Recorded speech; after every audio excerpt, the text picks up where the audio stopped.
Now, Iran and the United States have announced a deal to exchange 11 prisoners. Under the agreement, Tehran will release 4 detainees, including American-Iranian journalist Jason Rezaian. He has been held for the past year after being convicted of espionage in a trial that was held behind closed doors. Now, Iran's state media says the US will free 7 Iranian prisoners.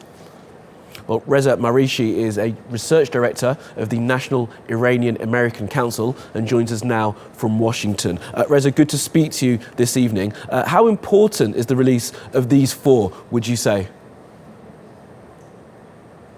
Well, I don't think you can overstate the importance when prisoners from Iranian cells have been released. It's a triumph of diplomacy, and it shows, quite frankly, that if the U.S. and Iran sit down at the same negotiating table over an extended period of time, the possibility increases that they can resolve a variety of problems that have been outstanding for quite some time. Now, Jason, Reza, we've obviously been talking about Jason and his release, the Washington Post journalist. What kind of experience has this been like for him and for his family? I can't even begin to imagine what it's been like for Jason and his family. Saying that it's been difficult and it's been an injustice doesn't even begin to cover it.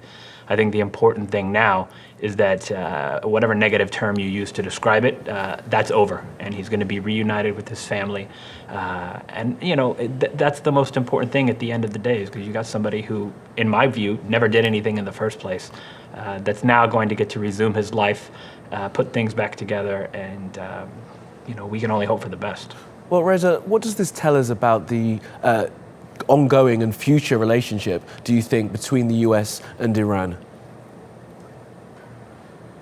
That's a great question. I think we are in uncharted waters right now. And I don't think you're going to see the US and Iran become allies or best friends anytime soon. Despite the extremely positive momentum that we've seen in recent weeks, months, and even today, there's still a lot of outstanding issues on which the two countries disagree. The saving grace is that you don't need to be friends or allies to discuss those issues and potentially resolve them at the negotiating table. You can be competitors or rivals and work together when your interests overlap tactically or strategically, and work against one another when they don't. And I'm hoping and I'm thinking that that's the direction that US-Iran relations could very well be moving towards. Or perhaps down a similar track. I mean, do you see there being a slight pivot by the US and a change of their mindset when it comes to Iran?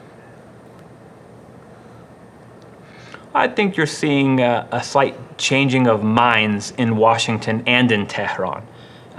We've seen countless examples over the past few decades where political individuals in both countries thought, we can't talk to these guys, we can never do business with these guys.